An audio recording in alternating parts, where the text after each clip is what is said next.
দুপুরের খাবার নিয়ে বসে গেছি বন্ধুরা। কিছু রান্না করতে পারছি না, মানে এত গরমে না আর ভালো লাগছে না। আসানসোলে নাকি বৃষ্টি হয়েছে, হিংসেতে জ্বলে যাচ্ছি।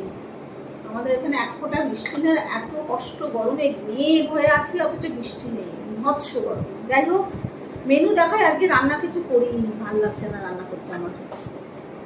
এই ভাতে একটু গাজর সেদ্ধ দিয়েছি, কালকের উচ্ছে ভাজা বেঁচে আছে, উচ্ছে আলু ভাজা, একটু ডাল বেঁচে আছে, বানানোর মধ্যে বানিয়েছি ডালের বড়া আর ওই কারি বড়ি।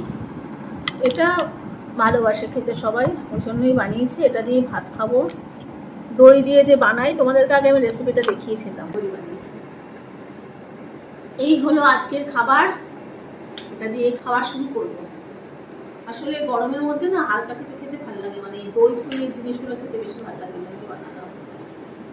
চলো খাওয়াটা শুরু করা যাক।